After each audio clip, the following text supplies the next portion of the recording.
So I'm Mark Chamberlain, director of Gaijin.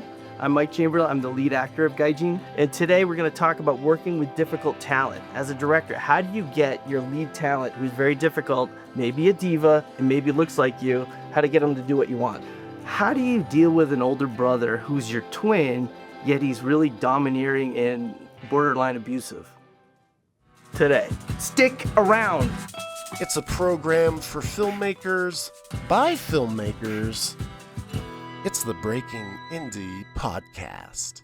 Hey guys, welcome to another segment of Breaking Indie. I'm Brenden Roberts, and with me are Mark and Michael. No, you're not seeing double. They are two handsome twins with the film Gaijin. Hi guys. Hello. Hey, thanks for the compliment. Thank you for being here. So Mark, Yes. you directed the film. I directed the film. And Michael, you act in the film. Yes, I act in the film. And did you guys produce this together, or Yeah. what are the other hats that we We wear? produced it, we wrote it, we did the whole deal. Yes. Awesome. Okay. I was a supporting actor because we know it's better for me to be behind the camera. And As in, like, you were a stunt double, or?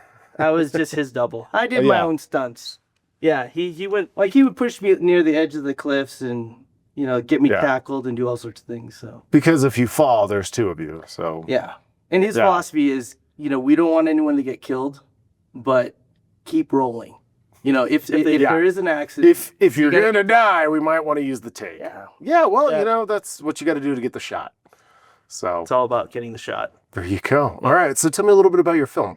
All right, so our story is called Gaijin, which means foreigner in Japanese.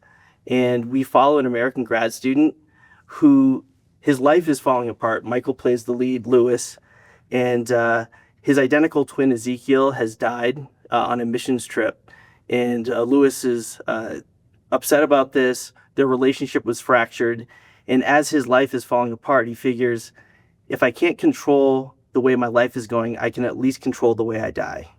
And legend has it in Kyoto, Japan, there's a temple where if you kill yourself there, you die with honor.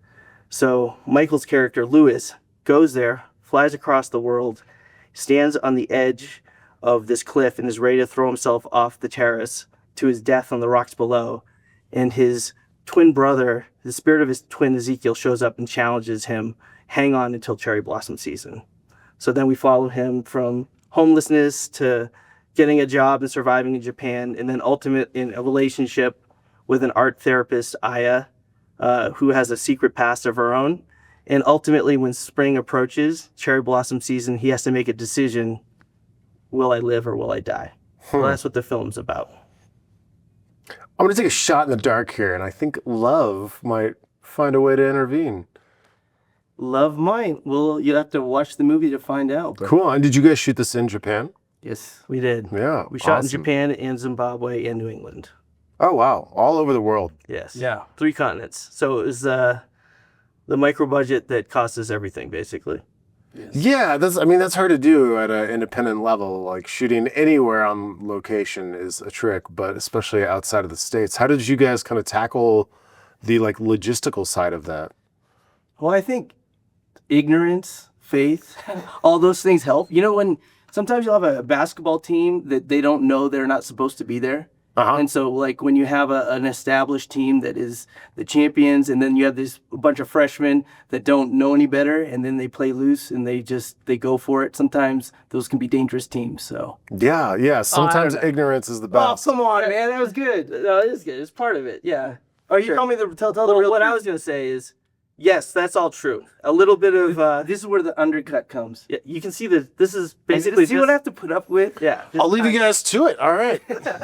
Thanks for tuning in. No, okay, go ahead, Mark. No, we knew there's definitely a sense where, you know, we knew that there was a lot that we didn't know, but we had to be very strategic and just make sure that we went for it and had, you know, had faith that if we go and we commit to taking a leap and going to Japan and doing this film, you know, blocking everything off in our calendars and just going and doing it, we knew it would come together.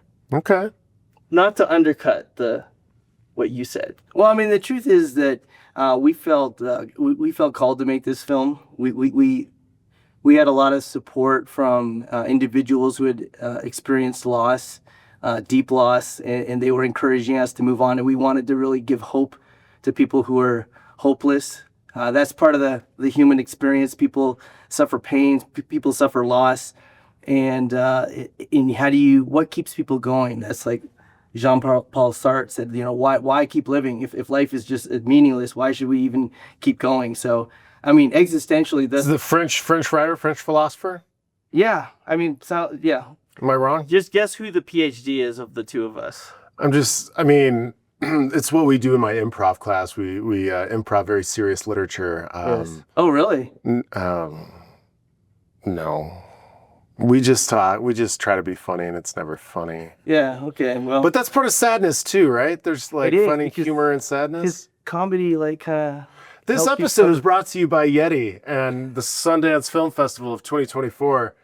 Yeti keeps your shit hot. It burns your mouth. It tastes delicious. Yeti. Oh God, it's hot. That was a good product placement. Yeah, well, I figure if I place fake sponsorships, maybe eventually they'll actually That's be a good. sponsor. So, looking at you, Yeti. All right, so getting back to this project, you guys obviously have a certain type of working relationship. Mm-hmm. So, what is it like directing your brother or giving direction to your brother? Well, obviously, I'm an easy person to work with and a true professional. The question was directed to me. Okay, fine. Yeah. Actually, no, you know what? I want to ask him. Yeah, all right. I mean, What's it like getting this is direction like a from your brother? microcosm of what it's like. Go ahead. Nobody gets to talk. Everyone just yells. Yeah.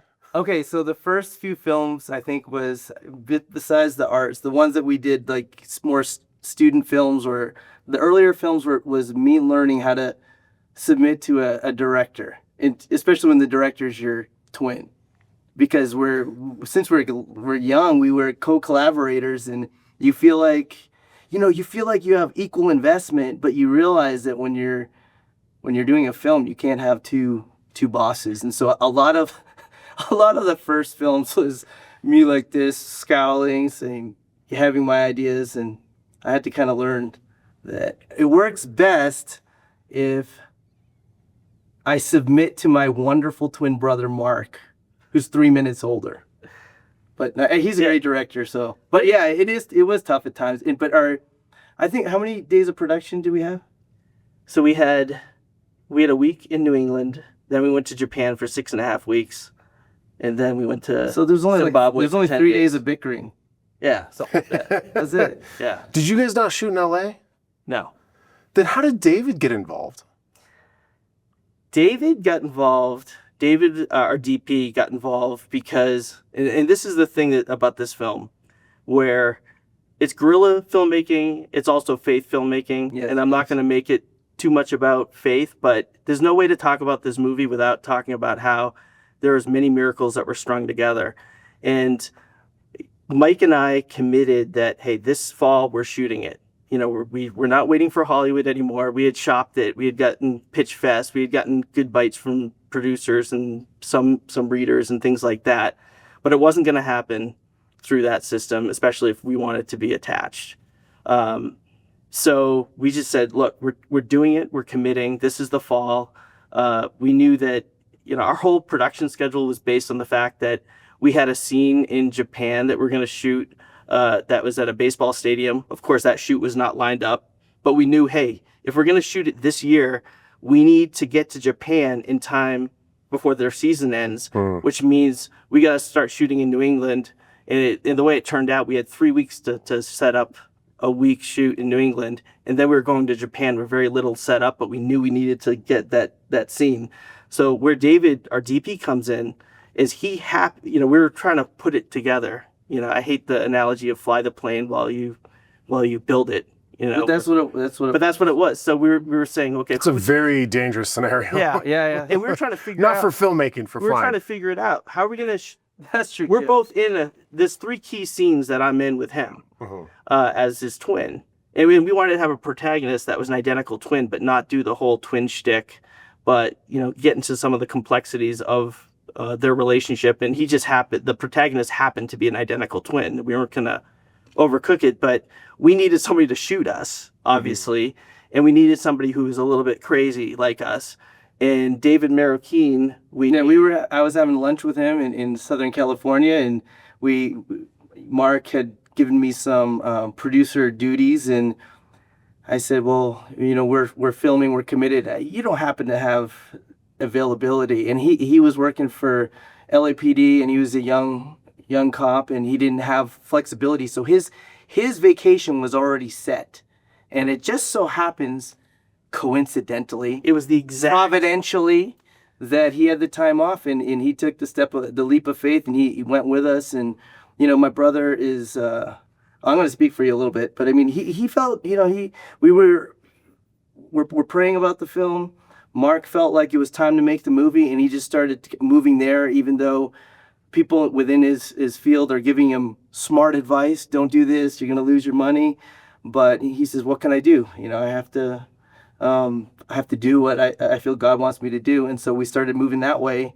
And it was like the Blues Brothers, right? Where we're on a mission from God. Yeah. Not to overcook it, but we felt like we had to do it. We had orders in hand to go and make this film. And so, well, for any indie filmmaker knows that you need a little divine intervention once in a while. So it's not cheating to call on help from a divine place to help you pull it off. And so that's what happened. If I could just say one thing, is that part of the producer duties was, okay, we're going to start filming in New England, and we got to shoot this the last day of the Japanese baseball season. We need to start shooting Japan there. And we wrote out on a calendar, or I wrote out, we're going to shoot at this, we're going to shoot in Osaka here, we're going to be in Kyoto here, we're going to go up. We wrote it out, and by God's grace, everything we wrote out happened, and we didn't have things set up on the other side.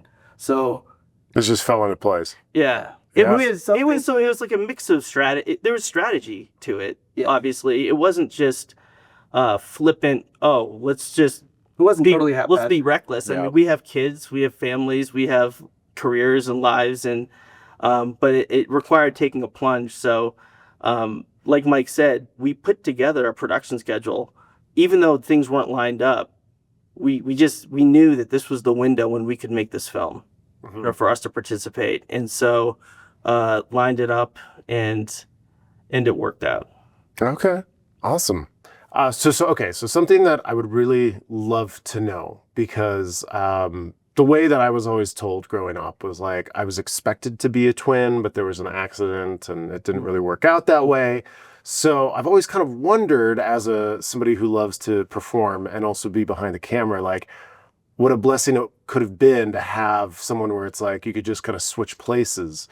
How does that work for you guys in a creative process? What was it like when you're like kids or starting out doing filmmaking stuff? Like how has that worked for you? Well, I would say that we get the question about twin ESP or having I think it's more about having a shorthand. So if you imagine the person that you're closest to and that you can read their behavior, then amplify that by 1,000. And that's kind of what it's like, or at least for us. So in our past, when I talk to my wife about my childhood, I say we. Mm-hmm. Always we. It's always we. And it was something that's not even conscious, because we were just together. We had our own identity, but we were always working together. And so for anybody who loves sports, we used to play basketball, and we were able to be really hard to play against defensively, not because we were super great athletes, which is also true. That you're super great athletes? Oh, okay. Well, yeah. He's like, bro, give me some credit here. Okay. So in addition to being individually super great athletes, what was super helpful was being able to read each other very well. So if Mike went for the steal, I knew to cover for him. And there was just a shorthand. And so that kind of shorthand translated into the creative, where we were accustomed to just working organically with any sort of storytelling element, or we did improv together. And I don't know. Oh, that's why you know so much great French philosophy and all the heavy That's really the literature. road to understanding that material. Yeah. I don't even see, unlike Mike, who actually does understand that on a Right, PhD level. Like, right. You know, professors pretend to be smart. Yeah. You just throw words out. We hope people like you don't call us. I know what I'm not. So he's like in the deep end. He's the PhD and works in higher ed. And well, I don't know if we want to talk about that. That's fine. But That's fine. Well, you got brains and beauty and talent. I get it all, baby. Whatever. Yeah. I'm a grinder. And Okay. I am too. Let him have something. Come on. All right, you got something. He's a grinder. This is He's the the thing, the best. twins. You have to have like, who's the smart one? Who's the social one? So growing up as twins. So anyway, the way that we No one gets their own identity. Yeah. It's all so shared. it's basically collaborating with your identical twin. It's either, hey, it's like two great brains working in synergy and it all comes together and you don't have to overly explain things and it just comes out great. It's either that, which is awesome and it's very efficient, or you have these arguments where you're just bickering and basically our friends are just sitting back there saying, we're going to wait for this tempest to blow over. This is 5 minutes where we're not going to be shooting, where it's just Mike. Yeah, they say Mike, just listen to me. Just do what I said. it's like the same voice. Mark. But we're not like the twins. There's sometimes twins are a little bit more, I don't want to say codependent, but what's the word I'm looking for? Like they're parallel clones. I don't know. Genetic clones. They only are No. working together. In But, so tandem. we're different from that. Like we didn't. Yeah. My parents See. didn't like dress us the same, do all that stuff. This episode is brought to you by Costco. Why buy one shirt when you get two? If you have twins at home, shop Costco. Thanks for that. So I just have to plug every sponsor I can. You And it have the just- green one. I'll have the Yeah. red shirt. Yeah, there you go. there you go. No, I mean, I feel like they named you close enough. They don't need to dress you alike. That Mark would and just be Mike, it too makes much. it tough enough.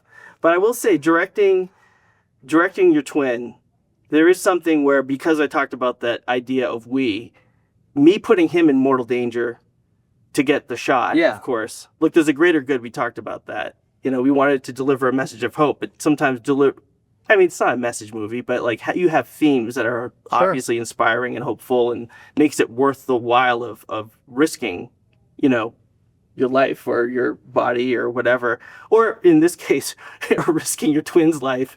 So, I mean, the way it would work on this film, our first feature, you know, I didn't have any hesitation to do whatever was necessary to get the shot. So, Do whatever is necessary to put Mike at risk to get. so if the script Part of the fun. if It's part of the called adventure. for, I mean, the script calls for, okay, you're going to be standing on the edge of a cliff. So Mike, go stand on the edge of the cliff. Don't worry, I've got you by the belt, and I've got a rope. David Marroquin, our DP, I've got a rope around his waist, and he's leaning out over this 80-foot high cliff, and I'm holding on to both of them, and that's, you know, how we would shoot some of the scenes. Or, hey, Mike, get into your yukata robe in your slippers in the middle of a Tokyo train platform. I need you to go right up to the edge. And we weren't trying to be totally reckless, but we just needed to get the shots. But when it came to Mike directing your twin, he knew because we had written it together and produced it together, we knew the stakes. And so even though there was fun and some good-natured bickering, there were some times where Mike was worried about us being culturally inappropriate or taking too big of a risk. Yeah, that's hard for me. But for me, No. it was all about, we need to get the shots. End of story. And Putting you were the outside your mercenary. comfort level. Yeah. Okay. Understandable. if we don't get the shots and if we don't capture those moments, then we don't have a film. Yeah. And then all the risks that we've taken in multiple areas of our lives and all the people who are depending on us or trusting and hoping that we deliver a good story, the chain breaks if you don't land each scene. So everything was, you have to deliver. Yeah. So I put a lot of pressure on my brother, but it was for a purpose. Yes. Awesome. Well, so the film's Gaijin. Is there a website or a handle, Instagram, something like that we can find? Yeah, gaijinfilm.com. Can you spell that for me? GAIJIN film.com. Cool. And if you're online, we'll throw that in the links below. Thank you guys for being here today and thanks so sharing your much. time. I really appreciate it. I got a 2-for-1 deal on this one, so Yes, you did. I like it. But cool. Awesome. Well, Guys, stay tuned for another segment of Breaking Indie, and check out the links below to find Gaijin, as well as following their journeys. Did you guys want to plug your socials individually as well? We'll leave it at this site. All right. Yeah. Sounds good. Awesome. Well, thank you guys so much. And thank you guys for tuning in and listening. If you are just listening, please follow us. We're on Spotify, Apple Music, all the places that podcasts exist. But you can also go and watch the video on YouTube. There's video elements to this. So, do whatever you want. It's your choice. It's your world. I'm just living in it. All right. Well, take care, guys. Until next time. It's a program for filmmakers by filmmakers. It's the Breaking Indie Podcast.